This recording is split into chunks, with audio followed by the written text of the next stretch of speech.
Bonsoir, merci d'être là à la Caroline ce soir pour entendre parler d'une nouvelle collection, Friction, aux éditions Kiero. C'est une collection qui est magnifique, qui ressemble à ça, qui commence avec 3 textes d'un coup, une salle dans cette rentrée littéraire, L'éclat des fracas de Jérémy Béchon, qui est là ce soir. Bonsoir Jérémy, merci. On parlera tout à l'heure de ce texte. Stig Dagerman ne sera pas là pour parler de La seule chose insensée est d'accepter le possible. Nous en parlons un peu. Et nous parlerons du troisième texte, Presque comme vous, de Alice Carroll. On entendra des extraits de L'éclat des fracas de Jérémy Béchon, lu par Sylvie Beaujard. Bonsoir Sylvie, merci d'être là. Bonsoir. Et des extraits de Presque comme vous d'Alice Carroll par Sadou. Merci Sadou. Salut Samuel. Est-ce que tu veux parler de cette collection Friction et nous expliquer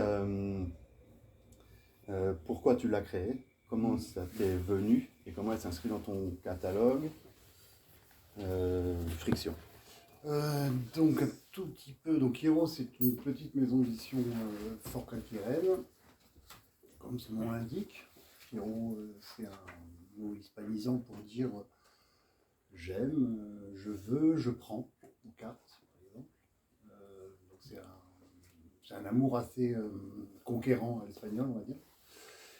Et c'est un titre qui m'a été donné par un ami qui d'ailleurs a traduit les textes de Stig Dagerman qui sont proposés dans le livre ici, qui s'appelle Bernard Weigel et avec qui j'ai fondé cette maison d'édition. Parce qu'il était hispanisant et parce que il m'avait introduit à la littérature, enfin, au surréalisme. Moi j'étais un peu réticent avec le surréalisme dans mes lectures normales, mais lui avait une très très belle bibliothèque et par exemple c'est lui qui m'a fait lire Xavier Forneret, dont j'ai publié il y a 2 ans, notamment un texte qui s'appelle Le Diamant de l'herbe, que André Breton avait ressorti. C'est un petit romantique français et qui est un texte extraordinaire, magnifique, très beau et très court, sur l'amour. Et le moteur amoureux en littérature, à mon avis, est très important. Donc, après la collection Friction, elle vient donc après une série de petits livres ou plus gros, un peu bizarres, et qui ont trouvé petit à petit des noms de collection. Au départ, il n'y avait pas de nom de collection, il y avait un nom d'édition, je veux dire ça. Et puis ensuite, il y a des rangements chez les libraires qui font qu'on se dit, il faut mettre... Il y a des titres qui viennent, donc Tête d'orage pour la collection de sciences humaines, Tête d'orage toujours en hommage à André Breton qui a fait comme ça les écrivains qu'il aimait beaucoup et qui considérait comme effectivement des gens dans l'orage, quoi, dans l'aventure. Et une autre collection qui s'appelle Main d'œuvre, qui est plutôt une collection où j'essaye de travailler avec des artistes et avec un travail avec la typographie au plomb, et donc des petits textes ciselés et un échange, si possible, avec un artiste. Et puis une collection, donc Friction, qui est une collection littéraire, donc avec des textes plus longs, parce que généralement c'est des textes assez courts qui sont présentés dans les éditions Kiero. Donc la collection Friction, elle vient de l'idée d'une friction entre le réel et le littéraire, que j'avais exploré du temps où je travaillais chez un éditeur qui s'appelle Agone à Marseille, où on avait avec ma sœur fondé une collection de littérature où on s'intéressait beaucoup à ce rapport entre le réel et qu'est-ce que la littérature peut nous amener à découvrir du réel. Et pour prendre un exemple, on va dire, notamment voyager chez les morts. C'est une des grandes capacités de la littérature de nous emmener dans des endroits, justement, qui ne sont pas accessibles par nous réellement, mais qui deviennent notre réalité quand on est lecteur. Voilà. Pour dire ça, et Friction, ça permet de mettre donc aussi bien des textes littéraires comme celui de Jérémy Béchon ou de Alice Carroll, que des mélanges comme celui de Dagerman, qui est un mélange d'articles, d'entretiens,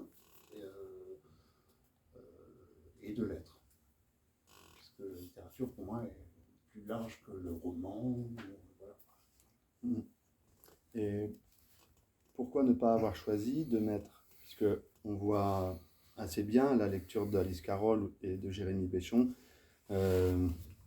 une parenté, en tout cas, même si c'est des textes très différents, on en parlera, on voit une parenté de Scoltinet, le réel, et là, la friction, elle est très présente. Ce sont deux auteurs-autrices contemporaines qui vivent, qui écrivent là, maintenant, même leur premier texte. Pourquoi les faire cohabiter avec Stig Dagerman? C'est quoi ton histoire avec Dagerman et pourquoi ce trio? Comment tu l'as construit? Bon, c'est toujours assez hasardeux, l'entreprise d'édition. Donc, bon,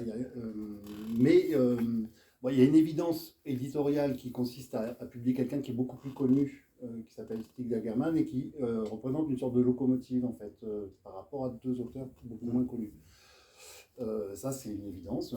Donc, c'est une stratégie, en fait, clairement, éditoriale qui a l'air de fonctionner au vu des résultats, puisque je me suis adossé à une distribution professionnelle qui permet au livre d'être présent dans toutes les librairies qui les veulent bien en France. Et donc, là, par exemple, il y en a environ 200.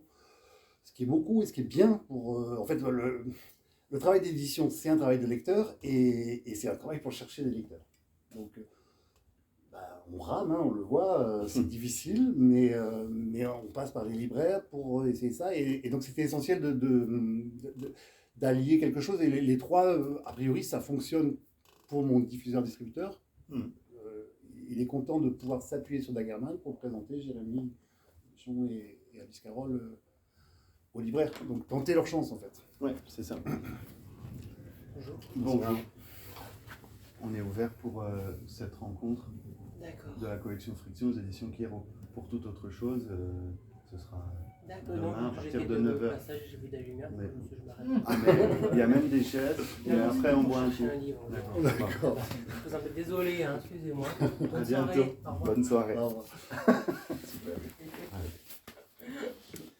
Friction. Oui, Friction, le réel qui rentre. Le réel qui rentre. C'est normal. C'est normal. J'ai vu de la lumière. Est-ce que tu peux présenter rapidement ce recueil de Stig Dagerman? Ouais. Donc, Stig Dagerman, il est un auteur suédois qui est né en 1923 et qui est mort en 1954.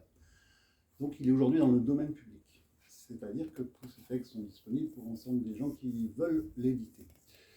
On l'a rencontré, nous, avec ma sœur, donc quand on était chez Agone, et on avait publié son chef-d'œuvre, qui est son deuxième livre, qui s'appelle L'île des condamnés, qu'on avait piqué à De Noël, qui en fait, avait comme secrétaire d'édition une fille qui s'appelle Héloïse Ormesson, et qui dormait beaucoup, visiblement, à l'époque.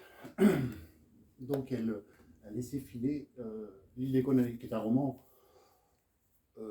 assez dur, son titre déjà, et voilà. Donc après on a republié d'autres choses. Ma sœur avait fait un montage de texte qui s'appelle La dictature du chagrin, et on avait fait un numéro de revue dans lequel on avait publié des lettres qui ont été publiées tardivement en Suède en 2002, et dont Bernard Wegel avait traduit des choses. Donc ça donne un inédit, puisque la revue elle a circulé, mais elle est pas, et qui est un peu construit sur l'idée de voir comment un écrivain, sur une dizaine d'années, parce que bon, Stig Dagerman, il a un petit trajet, donc je vais essayer de ne pas être trop long, mais un peu effervescent. Il a publié donc de 45 à 49, 4 romans principaux. Le Serpent, c'est le premier. L'île des condamnés, En une noce et un quatrième. J'ai plus le nom, entrecoupé d'un recueil qui est aussi fameux, qui s'appelle Automne allemand, qui est un reportage en Allemagne. Et puis ensuite, il a eu une panne importante de publication. Il a eu beaucoup de succès en Suède parce qu'il est arrivé après la vague des écrivains prolétariens des années 30.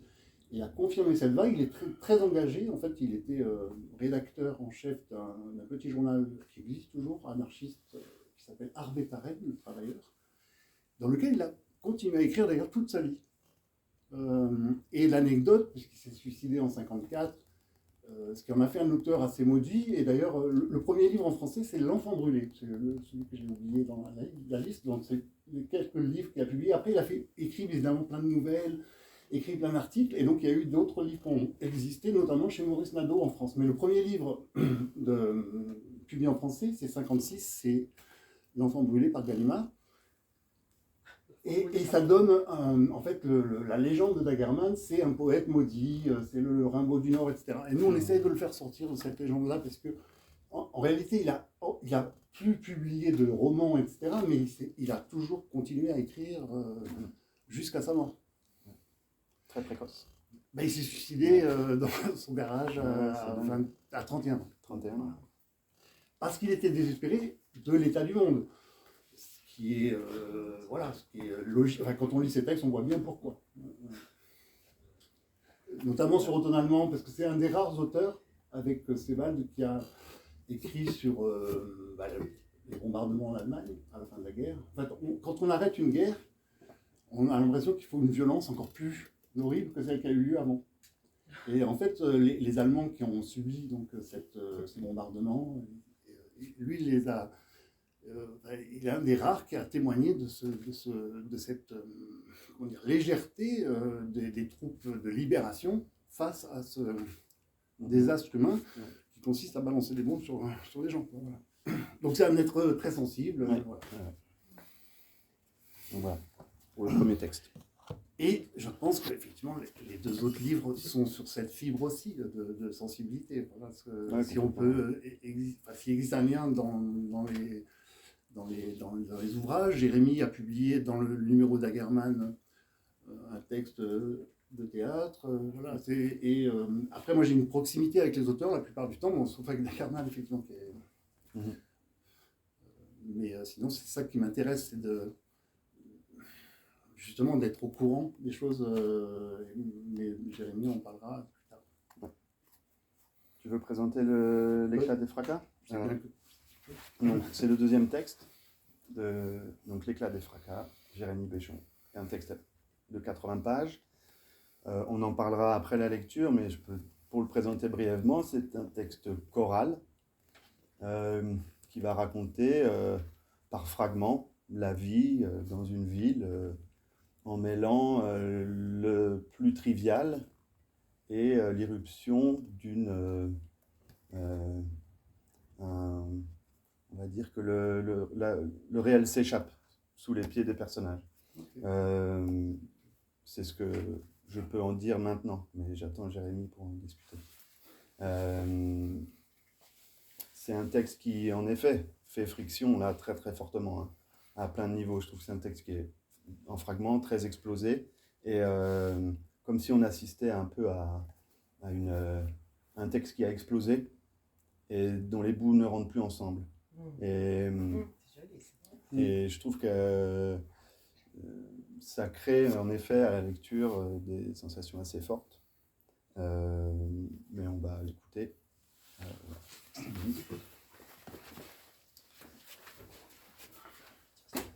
J'y vais après.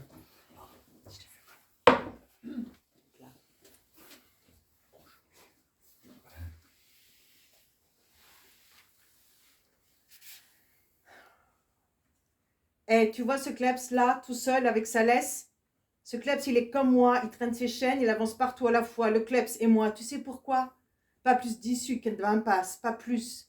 Le problème nous a pourri la question et la solution la question. Je te dis comme je le vis, comme je te vois, de mes deux yeux qui boulent à mes pieds. Les pieds, tu connais? T'en veux? Le clochard proposa sa bouteille à l'inconnu qui refusa l'offre de bienvenue d'un hochement de tête. Toute une culture, les pieds. Oedipe les avait gonflés, Jésus, on les lui a troués, et moi, mes pieds, je les ai traînés dans beaucoup de villes, beaucoup de coins, partout, des corps malades, 1000 pattes, sexe, cortex. On l'a dans l'os, on est dans l'eau, béni pour la vie, l'enfer. Le sacré saccagé, oui. On en a plein la bouche du oui, de l'eau et du feu, et les pieds, on en a plein les pieds. Tiens, là, les Condés. Le clochard se tue le temps que la voiture s'éloigne.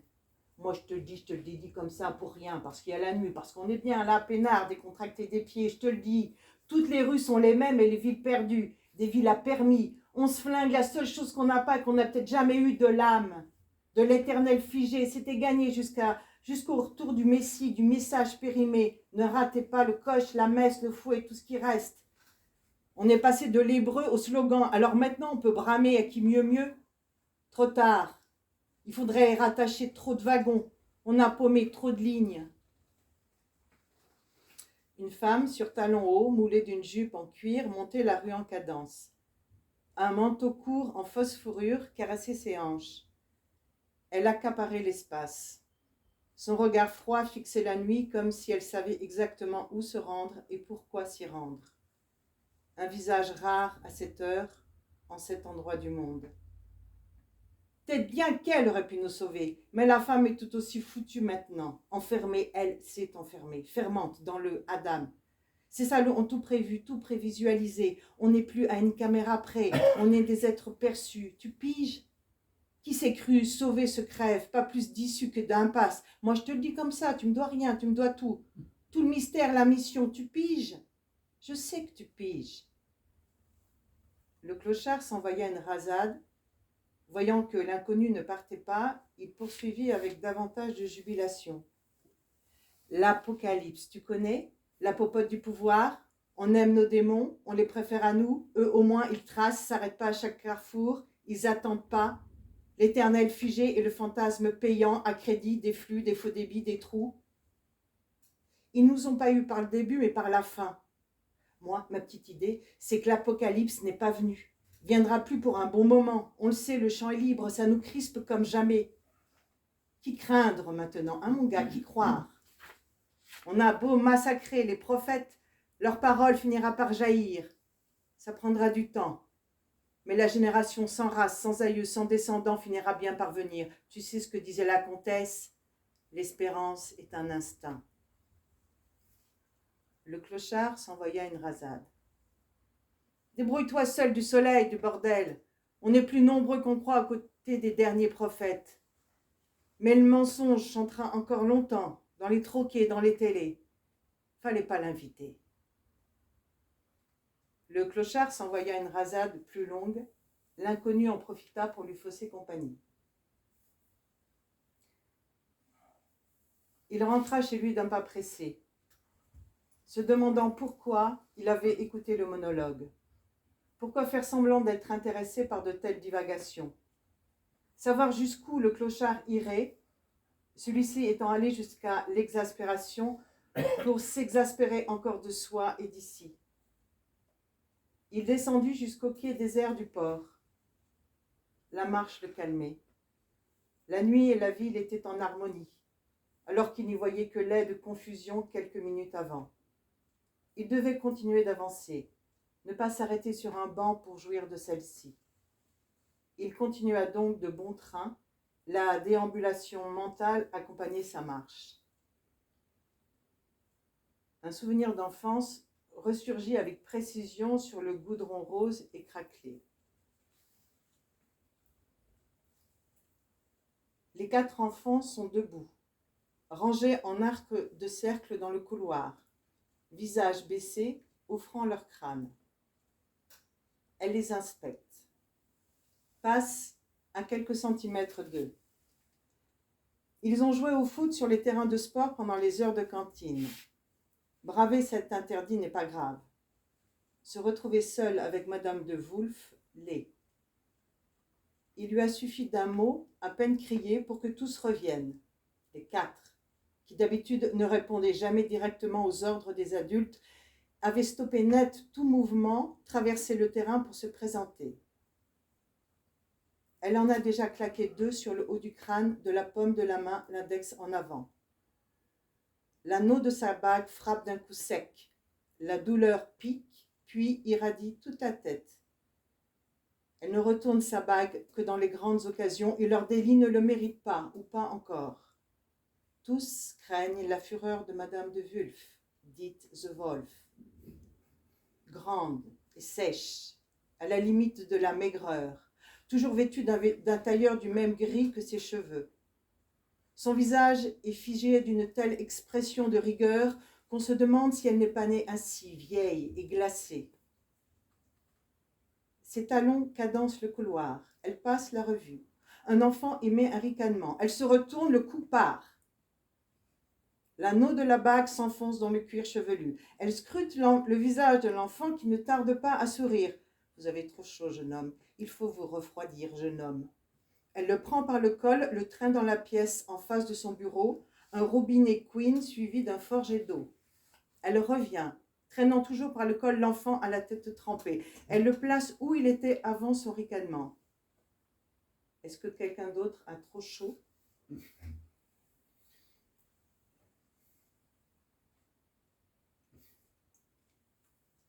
Dans le silence, répondant à la question, un ricanement du même enfant perce.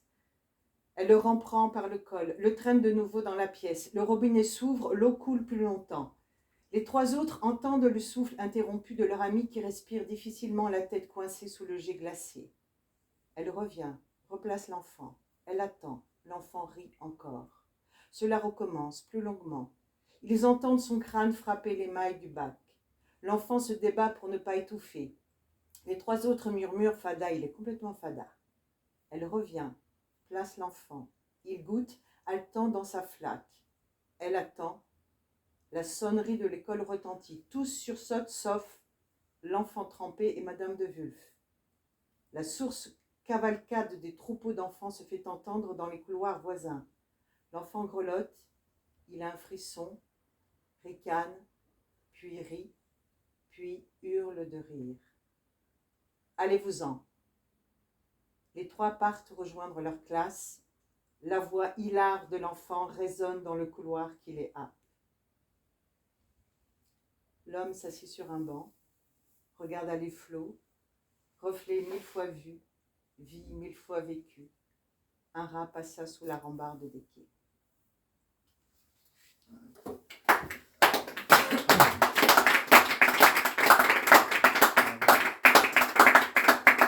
Ça va? Encore? T'en voulais encore? Ça va? Ah, on peut, si on a le temps pour Un petit cours? Ouais, si Ok. tu veux bien. Allez, un petit cours. Je bois, hein? Elle doit être là encore, madame.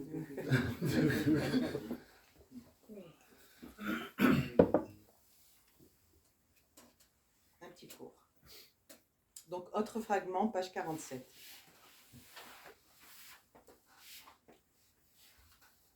Espace impraticable, derrière l'aplat nos câbles, derrière l'appât l'hameçon, jusqu'à quand, jusqu'à quand? Damier de panneaux blancs et de néons aux arêtes d'aluminium. Il se dit qu'il y a un poème à écrire sur ce plafond.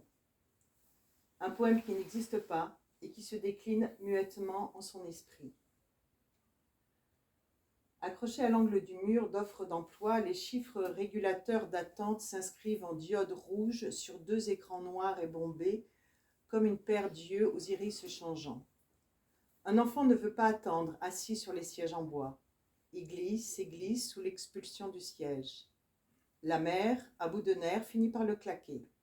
Il se retient quelques secondes, puis hurle à mort.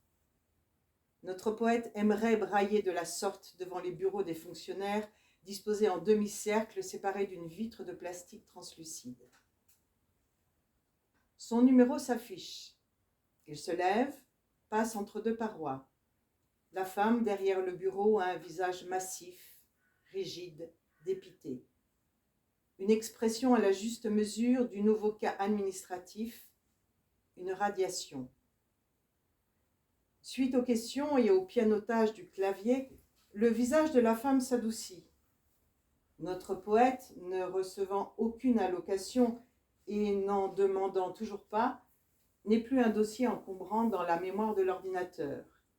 Il peut, par une simple touche, être revalorisé d'une mémoire accréditée.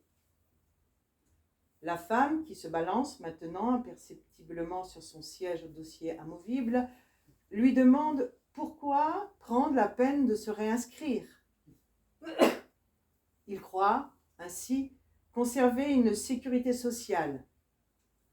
Elle lui apprend qu'il n'en a pas, que l'entretien qu'il subit en ce moment n'a aucun rapport. Il se rappelle n'avoir jamais demandé de remboursement, confirme en lui-même qu'il n'a pas de sécurité sociale, que plus rien peut-être ne justifie sa présence ici. La femme prend son souffle, repose la question.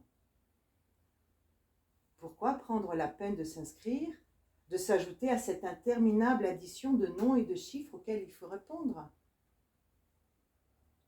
Parce que sinon, je ne suis rien.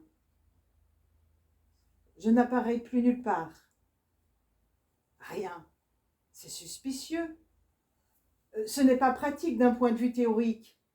Et puis si on me demande ce que je fais, ce que je suis, par exemple, un contrôle de police, je peux répondre, je suis un demandeur d'emploi. Ça n'a rien à voir avec je ne suis rien. Vous comprenez? La femme acquiesce, tapote le clavier dans un premier silence gêné. Ses traits se creusent, l'extrême fatigue tapie jusque-là remonte à la surface. Une feuille sort cran à cran de l'imprimante bourdonnante. Cran à cran avale tout. La page prouve la réinscription et indique en gras que le prochain rendez-vous de personnalisation du projet professionnel est fixé dans 6 mois. Il se lève, la remercie. Tous deux sourient par politesse. S'ils se plaignaient l'un l'autre quelques minutes en amont, ils se plaignent maintenant eux-mêmes. Ils rêvent d'un sourire plus simple, de n'être ni là ni ça. Il entre chez lui, ferme les volets, se déshabille, se couche. Il décompte les nouvelles fissures du plafond et celles-ci s'allongent, se creusent, s'ouvrent. En une flaque de néant d'où apparaît le doigt de Dieu comme un étron pâle. Tu n'es qu'un demandeur d'emploi. Vibre dans tout le corps du poète effrayé. Tu n'es même pas rien. Le doigt de Dieu s'enfonce et disparaît dans les ténèbres. Il allume une clope. D'innombrables aiguilles invisibles lui transpercent la gorge. Il se tourne pour ne pas vomir dans le lit, mais rien ne vient. Seul le fracas de son cœur. Les pulsations décroissent, s'éloignent, meurent, comme dans la nuit le passage d'un train. À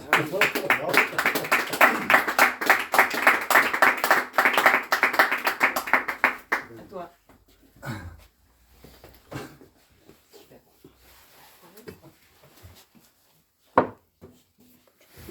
Personne ne veut ce siège. Maudit. Non, si quelqu'un est là. C'est Stig Lagerman. C'est Stig, ouais. Merci déjà. Merci beaucoup. Et merci à toi pour ce texte. C'est chouette de l'entendre. C'est vraiment un texte, quand on lit, on sent une oralité, un rapport à l'oralité très fort. Avant de parler de ça, peut-être, j'ai beaucoup parlé de fragments, mais il y a quand même... ce ne sont pas des fragments étrangers les uns aux autres. Il y a vraiment quelque chose qui les lie. Est-ce que tu pourrais décrire ce lien et comment tu as construit ce roman choral, si on peut appeler ça un roman choral? Comment je l'ai construit, c'est venu de manière assez intuitive, même si ça a été longtemps travaillé par la suite. Mais c'est effectivement un roman qui est construit, même si ça interroge la forme de qu'est-ce qu'un roman. Mais je pense que chaque œuvre d'art fait souvent ce trajet-là, et qui est construit d'éclats de vie qui éclatent. Et ces personnages sont liés dans la première partie, mais ça dépend des lecteurs. Il y a des lecteurs qui le sentent, des lecteurs qui le sentent moins. Et puis j'ai fait en sorte que ça n'apparaisse pas trop, mais ils sont liés souvent par un lien narratif, un truchement fictionnel qui fait qu'un personnage nous amène dans un quartier, puis monte à l'immeuble, on est dans la solitude de son appartement, puis ensuite on voit son voisin, puis son voisin voit un chien qui déambule, et le chien nous amène au clochard qui a été lu là par Sylvie.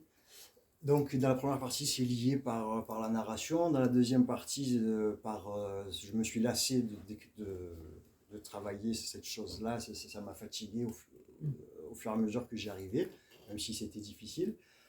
Et du coup j'ai lié les personnages par un sentiment ou un ressentiment, la colère, l'échec, la rage, l'amour, la compassion aussi, parce que dans le demandeur d'emploi,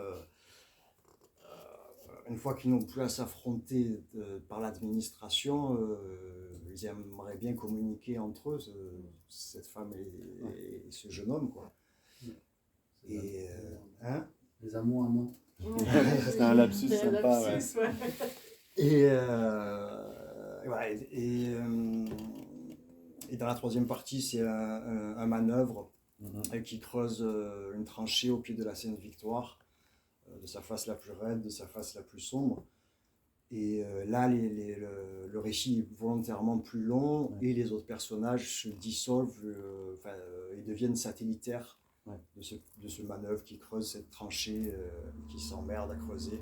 Et ce qui lie tous ces personnages-là, donc c'est ce sentiment, c'est cette société qui les oppresse, mais ça ne m'intéressait pas de décrire, enfin, ça ne m'intéressait pas, c'était pas le but de décrire l'oppression, le système répressif de cette société-là, que ce soit l'école, le travail, même si là on voit que ça oppresse les personnages, mais le but c'était de voir cette chose-là par l'intimité, enfin depuis l'intimité des personnages, et d'avoir cette succession comme ça d'intimité. Après, peut-être je vais arrêter, je vais attendre la deuxième question. Non, tu vas. Ah, mais moi, c'est ton moment. Non, mais l'intime, c'est bien parce que c'est intéressant parce que malgré ça, tu les nommes et prénommes très peu. Oui, il y a très peu de noms ou prénoms, à part les gens. Enfin, là, il y a Madame de Vuf. Il y a Madame de Vue, il y a Madame Picmal. Mais... Madame Picmal, Madame de Vuf. Excusez-moi si jamais vous voyez le podcast un jour, parce qu'elle s'appelle vraiment de Vuf. Et j'y ai pensé quand Sylvie m'a dit qu'elle allait dire ça. Et j'ai dit putain, mais merde, j'ai pas changé de nom. Mais bon, elle a la retraite depuis longtemps. Ça va. Et puis j'ai beaucoup de respect pour cette femme. Par ailleurs, quoi, parce que, et elle me matait, ben là sur le coup c'est autobiographique, mais et elle me matait, et dans la violence elle me respectait davantage que des professeurs qui, bref, c'est des fois plus facile la violence, quoi. Mais pourquoi je disais ça? Faut pas que je parte sur ça. De pas nommer les gens. Oui, de pas nommer les gens parce que quand on est à l'intérieur de soi-même, on se nomme pas. On s'objective pas en se disant je m'appelle Jérémy Deschamps ou Mohamed Ben Saïd ou machin. Il y a pas de, c'est pas là que ça se passe. C'est tout ce processus là de voir comment appréhender le réel. L'objectif de la littérature, du coup, et je rejoins ce que dit Sam, c'est comment une forme d'investigation de la littérature à travers la prose et la poésie, quoi. Ouais. Et cette réalité que quelques personnages se coltinent de façon parfois très frontale, très violente, tu la contrebalances avec des choses totalement délirantes, voire, enfin, je sais pas, c'est court. Allez, je peux lire le début? Parce que là, quand même, j'aimerais bien t'entendre là-dessus. Un bar du port l'après-midi, rien ne se passe. Rien ne se dit entre les quelques hommes avachis, éparpillés aux tables et au comptoir. Un flic entre. Il scrute la population avec des yeux de chien battu. Personne ne lui prête attention. 2 hommes au comptoir. Il faut tout brûler. C'est-à-dire tout. Mais qui? Tous. C'est stérile. Non, c'est fertile. Le flic se déshabille, s'agenouille au centre de la pièce, pleurniche. Puis pleure. Puis pousse des cris porcins. On ne lui prête toujours aucune attention. Le flic, les mains jointes pour prier. Père, je suis nu, nu devant toi, nu devant mes frères. Mes péchés me poursuivent comme une nuée de mouches, car je sens. Il faudrait que je quitte la ville tellement je pue, je craindrais de puer encore, quoi que je fasse, où que j'aille. Père, mes péchés me poursuivent et je poursuis mes péchés. Pardon. De nouveau en sanglots. Pardon, pardon, pardon. Je sais qu'il n'y a plus de pardon pour moi. Le maire entre, entouré de Chippendales. Il jette des billets, des cotillons. Il va vers le comptoir, baise tendrement la bouche de tous les piliers de bar, puis inspire à plein poumon l'air purifié du commerce. Il pose un regard de compassion sur l'homme nu et mouillé. Il avance, se penche à son oreille, il murmure un secret. Les yeux du flic pétillent de joie. Il se rhabille, remet son képi et sort, suivi de Chippendale. Le maire, sur le pas de la porte, lève son poing au ciel. « C'est ma tournée. à l'Apocalypse. Tous en chœur, à l'Apocalypse. C'est comme ça que tu choisis de commencer ce roman. C'est un ton que presque on retrouve, qui est totalement décalé. Là, je trouve que cette irréalité, tu l'introduis directement. Après, c'est un ton qui est différent, mais... Après, je la saupoudre. Enfin, il y a Ouais. des passages où le délire revient, mais... Ouais. Et pourquoi tu as voulu commencer par cette espèce de scène délirante et complètement irréelle? Qu'est-ce qu'elle représente dans l'idée que tu voulais faire passer dans ce texte? Qu'est-ce qu'elle contient, ou je sais pas. Ouais, alors, qu'est-ce que contient le texte? Pourquoi Cette cet scène-là. endroit-là? Après, c'est toujours un peu hasardeux aussi le pourquoi du comment, parce qu'en fait, ça n'a pas écrit, enfin, l'ordre de lecture n'a pas été forcément celui de l'ordre De l'écriture. d'écriture. Il y avait ce jeu-là Ouais. parce que j'écrivais ce qui me venait, comme je pense beaucoup d'écrivains. Enfin, je ne travaille pas avec des plans. J'ai horreur de travailler comme ça, soit en théâtre ou ailleurs. Bref. Et en fait, ce texte-là avait disparu dans la première mouture du texte, notamment en travaillant avec Philippe Géneste, qui a préfacé le livre de Dagerman. Et puis Philippe Géneste m'avait dit, puis Charles Jacquier, qui travaillait aussi aux éditions Agone, qui a eu la gentillesse il y a une dizaine d'années, parce que ça a été écrit après 20 ans quasiment, de lire le texte et de m'aider à l'améliorer. Et puis ils étaient tous les deux d'accord pour que cette intro-là ne soit pas là. Et puis un tout dernier texte qui a aussi viré, qui est beaucoup plus long. Et puis quand on travaillait sur le texte, qu'il avait coupé à la hache dedans, puis ensuite moi j'ai remis des choses, enfin, on a fait un travail d'aller-retour comme ça, et je remercie beaucoup Samuel de ça, parce qu'on a énormément amélioré le texte, je pense. Et je lui ai dit, écoute, si à force d'en parler, il y a un tout dernier texte qui a viré, qui était très long, il m'a dit, ben, envoie-moi-le et tout, et puis il y avait une intro. Ouais. Je crois que c'est l'intro d'abord que je t'ai envoyé, et lui quand il a lu cette intro-là, il m'a dit, non, on la garde. Ouais. Parce que ça donne cette entrée. En fait, ça donne une entrée, et comme tu dis très bien, en fait, dans le texte, il y a souvent des toutes petites failles, Ouais, complètement délirantes. Ouais, des Dans fissures. un texte qui se présente de façon assez réaliste, il y a tout d'un coup des grands, une femme qui descend de son immeuble et qui va fumer une clope. Comme si c'était un ange. Ouais. Et cette scène, après il vient du théâtre, enfin il y a beaucoup. Ouais. Et en fait c'est une scène de théâtre là, Oui. le premier texte. Ah ouais, clairement. Et d'ailleurs, ouais, vas-y, je t'en prie. Non, et après j'ai trouvé ça marrant de condenser dans la forme du récit ce que je m'autorise moins par la suite, par la forme allégorique, ce qu'on appelle les violences policières, la gouaille dans les bars, et ce mélange de philosophie, de bon sens populaire et de conneries phénoménales. Parce que je fréquente pas mal les bars, enfin, je fréquentais davantage les bars marseillais à l'époque. Et puis c'est vrai que la figure du maire avec les Chippendales, c'est parce que c'est très fort cette domination aujourd'hui qui est funky. Enfin, c'est-à-dire qu'on peut... Macron en est la preuve vivante avec les JO, enfin, ce grand show que j'ai trouvé atroce, même si il y a des choses qui peuvent être très belles, mais je veux dire d'utiliser l'esthétique à des fins aussi terribles pour les gens qui sont en bout de course et qui sont de plus en plus la majorité à être en bout de course. Voilà, ce maire plein de Chippendales, je trouvais ça marrant de l'illustrer comme ça. Et est-ce que c'est ton premier texte de non-théâtre? En tout oui, cas, c'est ton premier roman, si on peut appeler ça comme ça. Ouais, oui, mais ça a été écrit, enfin, ça a été écrit, comme j'ai dit, il y a 20 ans, puis j'ai fini quasiment la mouture après, il y a 15 ans de ça. Et c'est les 15 dernières années que j'ai vécu en tant qu'auteur-metteur en scène avec Manifestorien. Donc la théâtralité qu'il y a dedans était en germe. Je vivais déjà avec une comédienne, Virginie Emond, avec qui j'ai monté la compagnie, donc tout ça était en germe, mais j'avais pas autant travaillé cette matière théâtrale de l'écriture dramaturgique que les 15 dernières années où j'ai beaucoup écrit et mis en scène. Mais c'est effectivement à la lecture, là, aux quelques retours que j'ai du texte, on me dit que c'est un côté scénique, parce que les scènes Mmh. s'enchaînent comme Oui. ça. Voilà. Ouais, on a vraiment l'impression que tu vas mettre un éclairage sur ces personnages-là qui étaient dans l'ombre. Il y a quelque chose en effet très scénographique.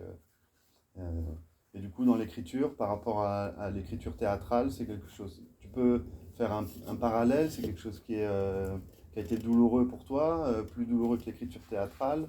Comment tu pourrais comparer ces deux écritures-là? Ça n'a rien à voir parce que l'écriture.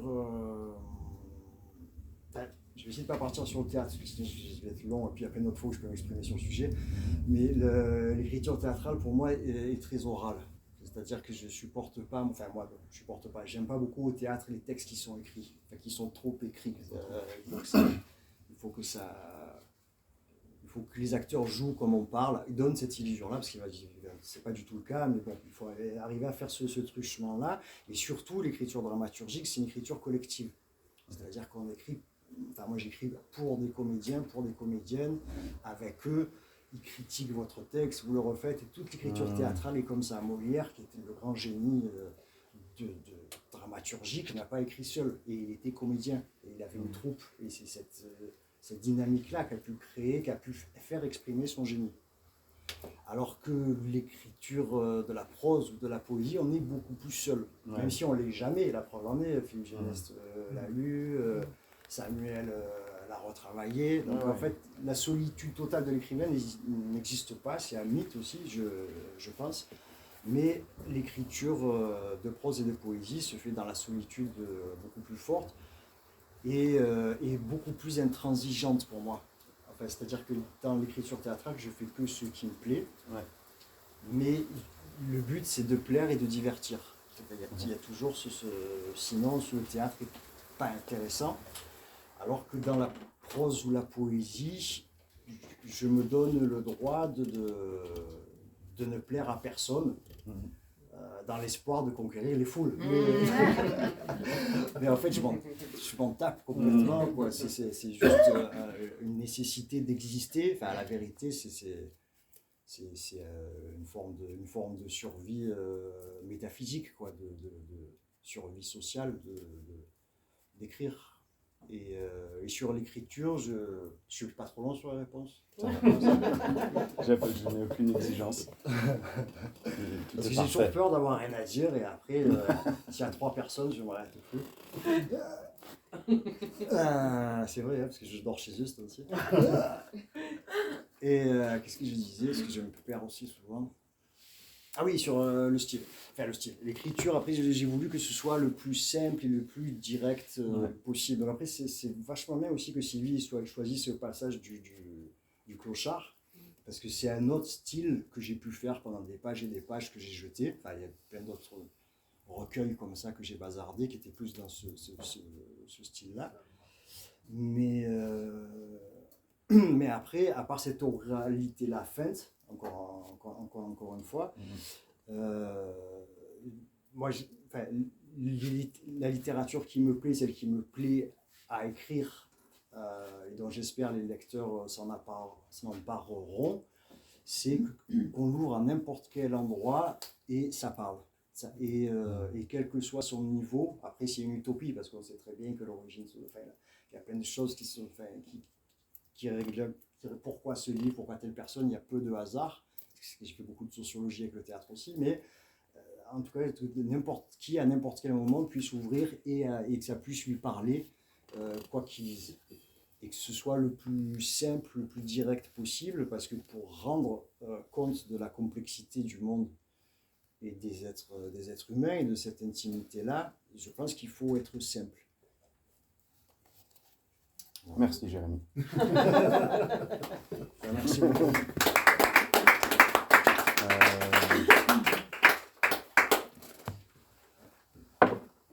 Troisième texte, presque comme vous, de Alice Carroll. On en parlera avec Sadou à la suite de la lecture. Sadou qui connaît très bien Alice Carroll, très bien placé pour en parler. Qui est un texte qu'on va entendre en partie. Il faudrait l'entendre totalement. Je vous laisserai découvrir qu'un texte très sensible, un texte pour moi un texte d'émancipation, pour faire simple.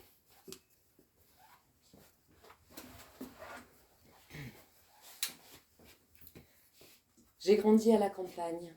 Il paraît que ça fait des âmes fortes. Je ne suis pas sortie le samedi soir. J'ai pas mis des robes rouges ou des robes à fleurs. Je suis restée à l'ombre. J'ai aimé l'odeur de l'herbe et les reflets de la lune sur les squelettes des arbres. Je n'avais pas besoin de vous, ni de vos serments, ni de vos mensonges. Je n'étais pas comme tout le monde. J'ai un corps, et ce n'est pas ma tête qui décide. J'ai un corps qui parle. Je suis une femme. Je vis à l'intérieur. Rien ne me mène dehors. Je suis dans une cellule condamnée. Je pourrais aller plus loin encore. Je cherche un pays froid, un pays de mots gelés sous la glace. Je cherche à arrêter le temps pour pouvoir écrire, les yeux fermés, remplir le vide immense de ton absence. Est-ce que j'ai des pieds, des chevilles, des jambes, des épaules, des bras, des poignets, des doigts? Est-ce que j'ai une voix comme vous? J'ai des muscles chauds, du sang frais qui coule abondamment. J'ai des ligaments, des attaches, des nerfs délicats, des os fragiles, de la salive, de l'eau, une colonne vertébrale, un bassin, un sexe. J'ai des zones qui bougent, des zones rouges, des zones interdites. Tout un labyrinthe de vertiges et de tensions. La scène du musée n'en finit plus de venir hanter mes nuits. La femme du musée est là, devant moi. J'écoute des morceaux de piano et ma tête se vide. La scène s'entrelace avec d'autres scènes. Je dois avancer dans ce théâtre d'ombre, y percer un mystère, y sonder l'impuissance qui nous lie. J'entends des notes qui n'existent pas. J'entends ton appel. La femme du musée m'a sauvé la vie, ça je sais, et après je ne sais plus. Comment j'ai fait, comment j'ai tenu, le retour, les valises, le temps inversé et comme innervé. Ce rouge profond qui dévale la rampe d'un temps à venir.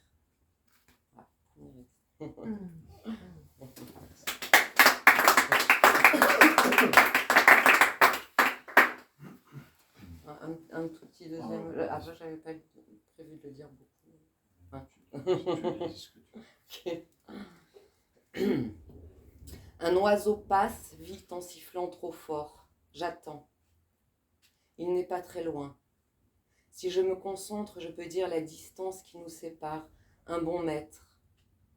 J'attends, mais plus rien ne se passe. Je souffle. Mes cuisses se détendent. Mon bassin se tord, très doucement, presque indistinctement. J'ouvre les yeux. Le soleil déploie sa lumière implacable, me fatigue, me fait tourner la tête. Je m'assois. Regarde tout autour. Personne, pas un bruit, pas un souffle, pas une ombre. Je cherche rien. Je suis épuisée. Je me retourne, je me rendors. J'ai des jambes, des bras, un buste, un sexe. J'ai un sexe comme vous. Je me rhabille très lentement. La journée est encore très chargée. Des ondes circulent tout autour de moi. Des ondes, des murmures, des appels.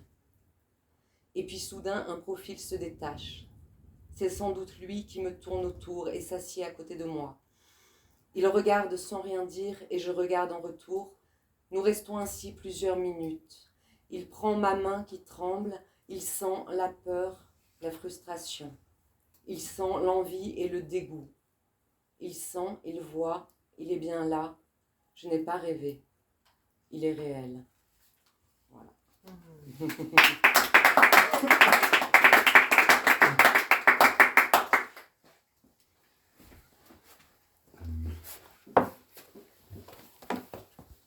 Alors, je peux dévoiler maintenant que Alice Carroll, c'est un pseudonyme que tu écris sous le nom d'Alice Carroll, ce qui est décrit comme un premier texte. Mhm.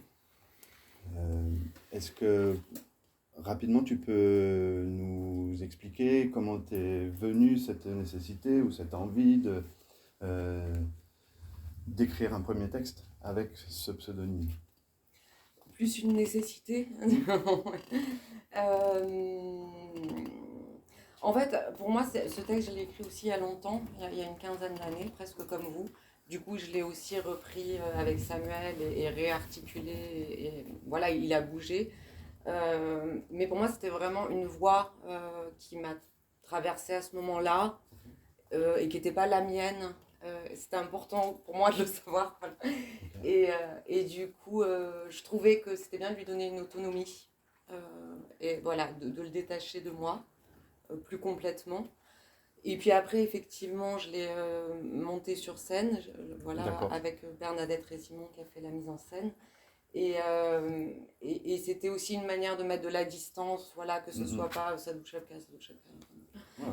C'était cool pour moi. Et d'ailleurs, ça fait très bien office parce que c'est les gens ils disent ah, c'est marrant, ça ressemble à ton écriture. Enfin, et du coup, on peut avoir des retours très différents. Ouais, et c'est chouette, et ça marche. Et les gens, enfin bon, là, du coup, vous savez, mais, mais en général, ils savent pas, et c'est chouette. Enfin, à plein d'occasions, ils savent pas. Ouais, ouais. Et, c'est un texte qui est ancien.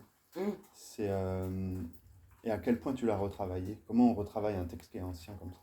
En fait, par plusieurs étapes, à un moment donné, je l'ai relu et vraiment, il m'est venu l'envie vraiment de le retravailler parce que je trouvais qu'il y avait vraiment des lourdeurs. Du coup, je pense qu'il y avait certaines prétentions qui n'étaient pas arrivées à leur fin. Voilà. Du coup, j'ai pensé vraiment qu'il fallait enlever des passages et j'ai réarticulé tout le texte autour d'une scène de violence. Ouais. Dans un musée inexpliqué, Oui. qui vraiment du coup sert d'ancrage au texte, et ça m'allait bien comme ça. Et après, on l'a encore retravaillé, mais là, du coup, plus dans le détail, le rythme des virgules, enfin, Ouais, jusqu'à la fin, du coup, il y a eu des...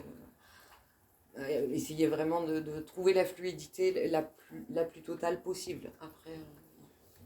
Bon, dans Alice Carole, on ne peut pas s'empêcher hein, Alice, Carole, bon, où est-ce que tu mets la référence, toi, dans ton texte? Si tu la mets, mais il me semble que tu la mets. Oui, c'est une traversée du miroir. Ouais. C'est un texte qui, en tout cas, veut toucher l'identité, tourne autour de ces thèmes-là, du vide, de l'identité, de la folie, de la paranoïa, de la fuite, la perte de sens, le désespoir, la solitude.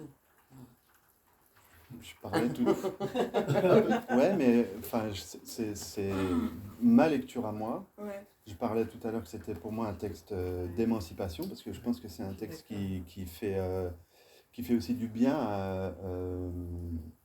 à la lecture. Pour moi, c'est pas un texte plombant. Pour moi, c'est aussi, parce que cette femme, que tu décris même jeune fille, tu l'ancres quelque part, et puis à un moment donné, c'est une femme qui subit les diktats d'une société, et à un moment donné, ça finit de la gratter, quoi. Et il se passe c'est une adresse en plus au lecteur, elle décide, c'est une décision. C'est pas, pour moi, je l'ai pas lu comme un burn-out. Oui. Je l'ai lu comme une décision viscéralement ressentie, Oui. et très corporellement ressentie. Oui. Non, je pense qu'effectivement, Sidonie est quelqu'un d'ancré et qui perd pas la tête, effectivement, même si ça vacille. Mais il y a un côté très... revêche aussi, enfin, à quelque chose qui... Volontaire, quoi. Volontaire, oui, très très volontaire. Je pense qu'elle est très volontaire. Et elle choisit, de partir, elle choisit de se perdre, en fait. Voilà. Et je pense que c'est un choix, qu'elle fait. Moi, je l'ai vécu comme ça, parce que c'est pas cette fuite, parce qu'elle dit, voilà, moi, à un moment donné, je refuse, je n'ai pas à vous plaire, je ne vous dois rien. C'est une force qu'elle déploie pour s'extraire de... beaucoup pourraient courber les chines, elle en a fini avec ça quelque part. Mais c'est toujours un déchirement entre je vous dois rien et finalement je vous dois tout. Enfin, j'ai essayé aussi que cette élasticité-là entre je vous hais et puis je m'en remets totalement à vous. Enfin, mais voilà, pour moi, ça a jonglé autour de choses très extrêmes et opposées, en fait. Voilà, peut-être comme la passion, enfin quelque chose en tout cas qui bouge beaucoup, qui fait bouger des lignes, je crois, pour elle en tout cas. Ouais, ouais. Ouais, il y a cette scène, du coup, cette scène du musée qui vient, qui est un point de rotation, parce qu'il y a quelque chose d'assez circulaire dans ta façon d'écrire. Tu reviens beaucoup sur des motifs. Et il y a cette scène-là, je ne sais pas ce que tu peux en dire, ou si tu as envie d'en dire quelque chose, parce que finalement, elle est centrale et presque effacée. Alors voilà, c'est ça qui m'intéressait aussi, c'est que on puisse ne pas savoir si c'est finalement fantasmé ou si ça s'est réellement passé. J'aimais bien la ritournelle, que ça revienne constamment comme des choses qui nous obsèdent, comme ça on ne sait pas pourquoi, et qui reviennent. Voilà, c'était quelque chose que j'avais envie de travailler dans l'écriture, l'obsession. La chose qui revient, la scène du musée, voilà. Après, cette scène-là, c'est une scène de violence inexpliquée, ça j'aimais bien. Qu'on ne sache pas du tout pourquoi il se passe ça, ni qu'est-ce qui se passe vraiment finalement. Ni ce qui se passe vraiment. Ni vraiment si qu'est-ce qu'elle a à voir avec ce musée ou pas, ou on ne sait pas. Et pour moi, je l'imaginais Sidonie effectivement. Non, moi non plus, je ne sais pas finalement. Voilà. En tout cas, faire ça. Et voilà, et ce qui m'intéressait après, c'était la rotation mentale autour de ça. C'est-à-dire voilà, une scène qui revient, qui hante, le côté hanté. Ouais, c'est quelque chose qu'on ressent très bien. Et circulaire, comme tu dis. Je pense que c'est vraiment, voilà, ça tourne constamment autour d'une sorte d'absence, en fait, moi, il me semble. D'un centre absent qui manque tout le temps. Ouais, d'une scène centrale qui n'existe pas, C'est ça, mais qui fait émerger quand même ce personnage d'Erika. Oui. Je trouve très beau. Cool, ouais. Oui, du coup, oui, ça fait émerger. Oui, il y a pas que Sidonie, c'est vrai que c'est pas... Je disais un monologue, et c'est vrai qu'on en discutait avec Jérémy, et Jérémy me disait, c'est pas vraiment un monologue, parce qu'il y a quand même d'autres points de vue. Il a dit, c'est Erika, enfin, il y a d'autres regards. Ouais, il y a d'autres regards, ouais. Qui tournent aussi, qui sont aussi dans ce mouvement. Ok. Voilà. En tout cas, très beau texte. Merci beaucoup. Merci. Donc, 3 très beaux textes. On a hâte de voir ce que finira par héberger. C'est par contre très bon texte, c'est vrai que c'est comme ça qu'il faut faire. T'as bien choisi, t'as bien fait de faire comme ça. Sinon, ce serait dommage. Je sais pas, tu as un mot pour finir, Samuel, des perspectives dans cette collection, tu en as ou pour l'instant Oui, j'en ai déjà. En fait, t'en as déjà, ouais. En fait, je lis beaucoup, on commence à m'envoyer des textes. D'accord. Bon, j'aime bien ça, j'aime bien lire, j'aime bien... Alors, moi, j'ai appris quelque chose ici à la Carline, puisque vous faites des rencontres régulièrement et, avec des éditeurs, et j'aime bien ça. Et j'avais appris avec Thierry Véry, là. Avec Benoît Véry. Benoît Véry, qui est un remarquable éditeur des éditions Contralées, qui a donné une leçon de la façon dont il lisait les textes et je le trouvais merveilleux l'année dernière. Et je me souviens par rapport aux 2 textes, ça correspond vraiment. Parce que pour Dagerman, c'est vrai que c'était un peu flemmard de ma part, mais j'ai repris des choses. Et le choix avait été aussi bien fait par Bernard Dégel. Mais sur les 2 textes, par exemple, beaucoup ont travaillé, beaucoup la structure, très peu le détail. Et ça, j'ai évolué dans ma façon de faire. C'est-à-dire qu'en fait, et c'est vrai qu'il avait souligné ce côté-là, c'est-à-dire qu'on peut travailler la structure, mais en fait, le détail est vraiment propre à l'auteur. C'est-à-dire, c'est pas la peine de... Les virgules, ok, c'est parce qu'il y avait la correction et la correctrice, les 2 correctrices qui ont titillé, posé des questions, notamment sur les virgules, qui sont essentielles parce que c'est des souffles. Et donc Jérémy a une façon, mais voilà, donc c'est des normes, mais sur cette idée de la structure. Par exemple, le texte de Sardou, bon, elle l'a beaucoup retravaillé pour le théâtre, mais moi j'ai insisté pour garder des choses, parce que comme elle a enlevé pour le théâtre, pour que ça soit plus possible de le faire en 50 minutes. Moi, j'ai insisté pour conserver quelques scènes. Voilà, on s'est bataillé sur des choses comme ça, où la fin est devenue au début, et où le petit texte qu'elle a rajouté au début. Et ça, c'est vraiment intéressant d'être sur la structure, d'être en accord avec les auteurs sur la structure. Voilà. Ok. C'est ça qui me... Est-ce que c'est une... Après, ça correspond aussi à ce que j'aime rajouter, c'est-à-dire par exemple, donc les livres, ils sont plus traditionnellement faits en photocopie, enfin, en fait, dans un imprimeur qui imprime à peu près toutes les éditions françaises aujourd'hui, qui s'appelle Présence Graphique, à Tours. Parce que, normalement, je les imprimais à Manosque, là où je travaillais, mais je rajoute cette petite jaquette en typo. Voilà, je ne peux pas m'empêcher d'essayer de donner un truc en plus, quoi. Ouais. C'est bien. Là, c'est la scénographie du livre, c'est important. Oui, et puis la typo, par exemple, il y a ce hasard, c'est-à-dire qu'en fait les couvertures sont toujours différentes, il y a une espèce de grain qui est impossible à avoir en photocopie, où c'est toujours la même chose. En fait, C'est pour ça que tu appelles ça pas une maison d'édition, mais une cabane d'édition. J'ai lu ça dans...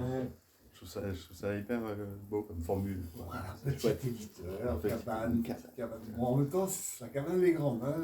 C'est une bergerie, elle fait 100 mètres carrés. Non, mais tu as le droit de mettre du chauffage, ça va quoi, c'est bon. Le chauffage, il n'y est pas. Comme quoi la matérialité du livre compte beaucoup. Et que parfois, bon... alors, c'est pour ça que je suis toujours un petit peu... Excusez-moi, c'est un handicap personnel. Je suis un petit peu gêné par la lecture d'un texte. Je préfère toujours Le lire. le livre. Voilà. Ça, c'est Saint-Augustin qui a comme ça. Vous connaissez l'anecdote. C'est Saint-Augustin qui visite Ambroise, je crois. Dans sa cellule, il regarde et il voit ce saint moine, un père de l'Église, lire sans bouger les lèvres. Et là, il est sidéré, parce que pour lui, il ne faut y avoir qu'une lecture, soit à voix haute, soit pour soi-même. Enfin, et donc, d'un coup, il s'aperçoit qu'on peut lire autrement, et les yeux qui balayent le texte, on peut lire les mêmes choses que l'oreille qui entend. Je suis désolé de vous dire ça, parce que tous les deux, vous faites du théâtre, c'est pas du tout. C'est quelque chose de Non, mais moi je suis d'accord avec vous. Moi je préfère vraiment lire. C'est pas pareil. C'est pas pareil. Alors, ce que soulignait Oui. Samuel à l'instant, c'est la matérialité du livre à laquelle je tiens beaucoup, je suis extrêmement attaché.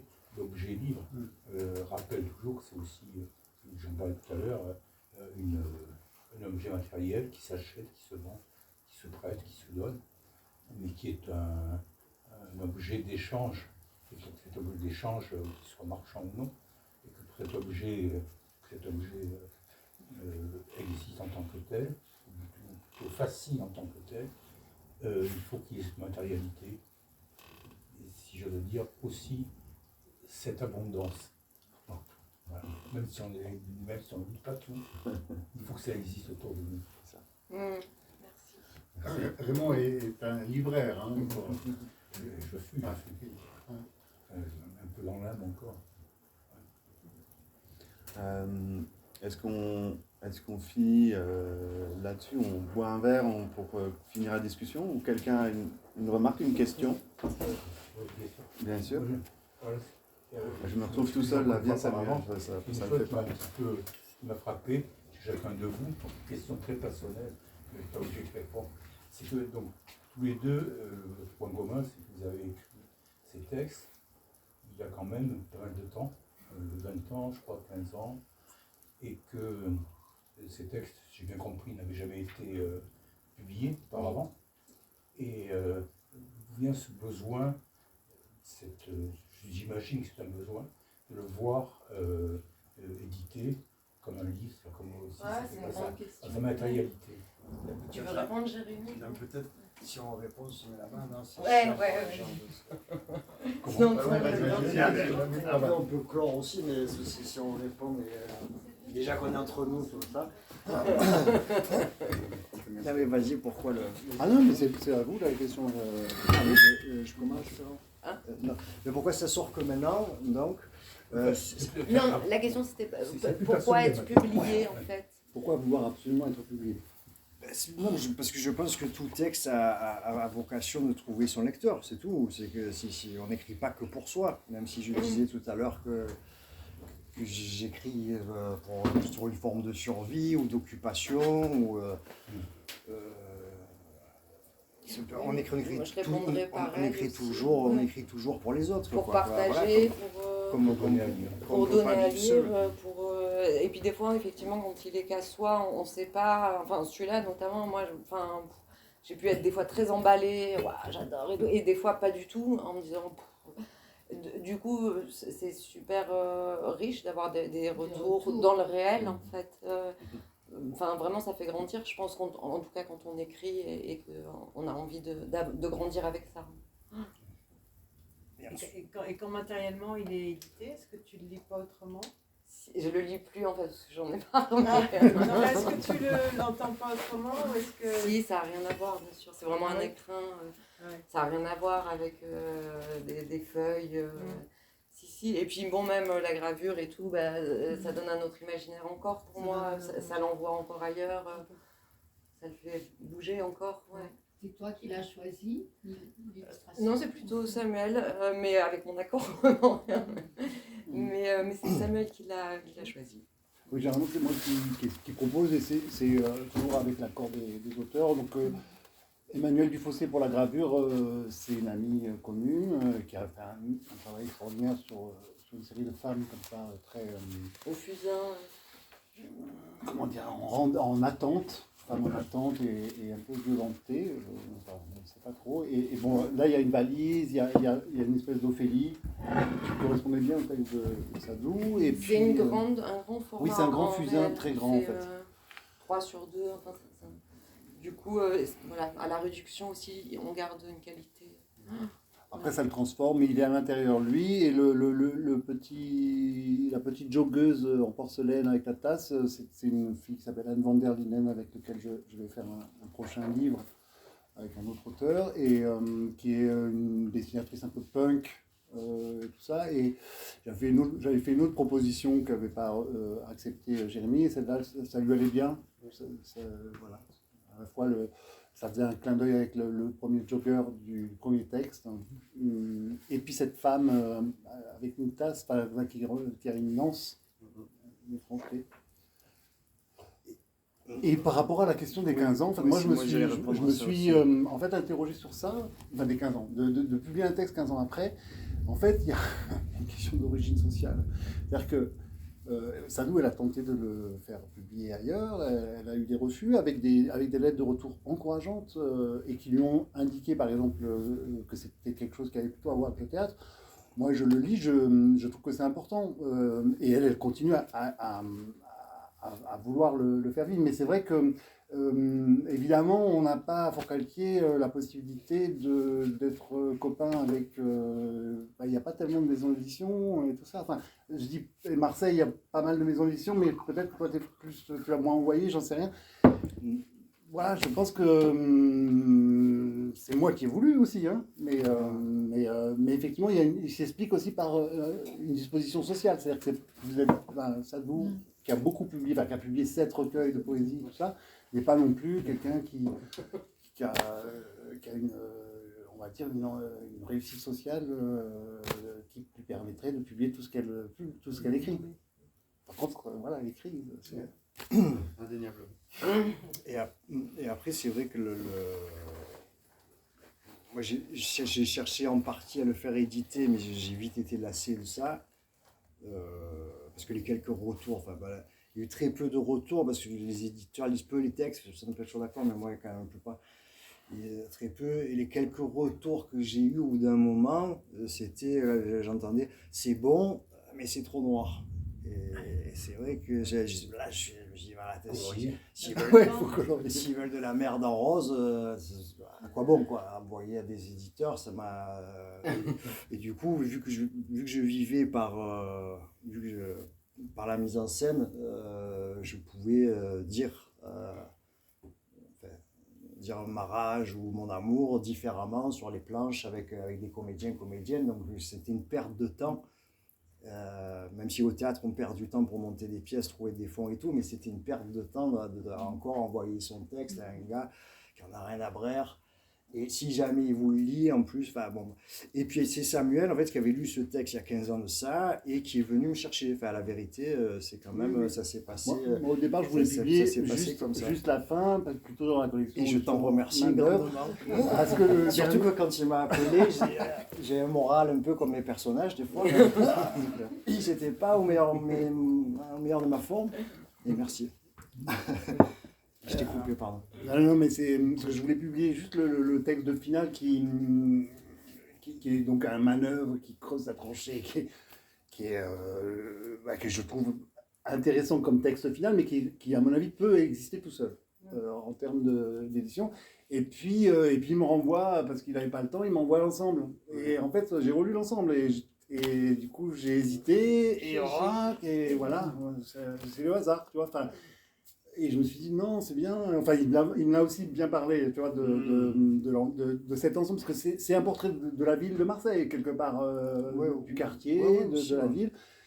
Et justement, le personnage, lui, qui finit cette tranchée, il est loin de la ville de Marseille, il est sous la Sainte-Victoire, qui est pas loin, on sait, mais voilà. Bon, bref, ça s'est fait comme ça. C'est les hasards de la vie. Hein. Après, ce qui est drôle, c'est qu'un livre, ça fixe quelque chose. C'est-à-dire qu'ils vont rester un temps comme ça. Ils peuvent, s'ils sont réédités, peut-être changer le corps. Hein. Les textes, c'est vivant. Enfin, je veux dire, c'est. Ah ouais, tu l'as figé comme ça. Bah, on est obligé de passer par un objet et on le fige. C'est pour ça que j'aime bien que ça soit un peu mal imprimé. Là. On voit un coup. Ouais, yes. Allez, merci. Merci. Merci beaucoup. Merci à vous. Merci à